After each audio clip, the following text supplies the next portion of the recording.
Այսօր Կենտրոն և Նոր Մորաշ վարչական շրջանների ընդհանուր իրավասության դատարանում ավարտվեց ճանապարհային ոստիկանության նախկին պետ Մարգար Օհանյանի գործով երրորդ դատական նիստը։ Այսօր ցուցմունք էին տալիս գործով 4 վկա՝ Արսեն Մարդոյանը, Վարդան Նարգիզյանը, Արամ Գալստյանը և տնտեսական բաժանմունքի ավագ տեսուչ Եփրեմ Ստեփանյանը։ Արսեն Մարդոյանը, ով ճանապարհային ոստիկանության երկրորդ սպայական գումարտակի առաջին վաշտի հրամանատար, իր ցուցմունքում նշեց, որ յուրաքանչյուր ամիս ստացել է 28 տոննա բենզին ծառայություն իրականացնելու համար, սակայն Մախմուրյան Սամվելի հրահանգով հաշվետվություններում նշել է 30 տոննա։ Այո, առաջին ամսվա դրվածքում երկու տարբերություն դրեց Մախմուրյանին հարցրել է, ճիշտ է, եւ պատասխանը, որ այդ արկասի կողմի մասնիկը նա արկասին է։ Հետագայում ձեր աշխատել ժամանակահատվածում պատասխանը փոխհատուցվեց թե ոչ։ Երկրորդ վկա Վարդան Նարգիզյանը երկրորդ սպայական գումարտակի 5-րդ վաշտի հրամանատարը նշեց, որ ստացել է շուրջ 4 տոննա բենզին, սակայն հաշվետվություններում ներկայացրել է մինչև 14 տոննա, որպես ստացած եւ ծախսած բենզին։ Այս անգամ հրահանգը եղել է Ստեփան Կարախանյանից։ Հաշվետվությունը մասին է ցույց է տալու, ինչ քանակությամբ բենզին է ստացել եւ ինչ քանակությամբ։ Եղել է 14 տոննա ստացել, 14 տոննա։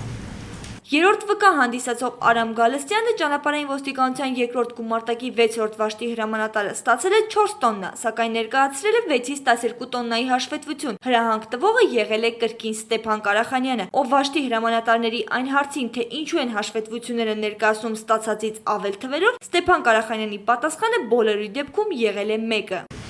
Ճիշտ է, թե ինչու է պակաս։ Եվ եթե պակասը դեռ ինչու է ավել ցույց տալու։ Սրակստանան դեպքեր չեն ստացել։ Հարցրել եք, որ եթե տենց է, երբ որ կստանան ավել քանակություն, ժամանակաշրջանում ավել քանակություն ցույց կտան։ Չի կարծել։ Պետք է նկատենք, որ Մարգար Օհանյանի երրորդ դատական նիստի 3 վկաները բավականին լրակյաց էին եւ վկայության գերակշռող ժամանակահատվածը անցել է լռության րոպեների ներքո։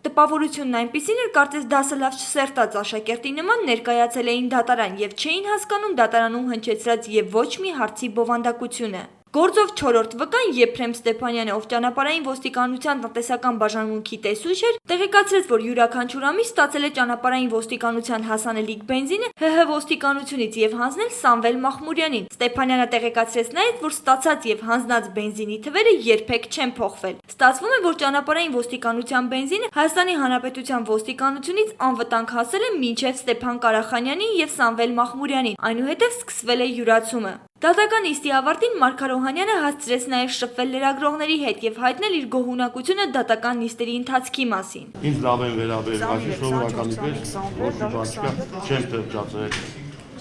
Կապացուցեմ իմանում եմ։ Լսում եք արդեն, կամաց երևում է, ոչ ոք հրաժարվի հետ կապ չունի։ Իմ կարծիքով արդարությունը հաղթարել է։ Իհարկե իմ ցուցմունքների ժամանակ։ Հիշեցնենք, որ Մարգար Օհանյանը մեղադրվում է քրեական օրենսգրքի 2 հոդվածներով պաշտոնեական դիրքի չարաշահելու եւ առանձնապես խոշոր չափի յուրացում կատարելու մեջ։ Անի Բաղդասարյան, Հովիկ Գրիգորյան, Slack AM։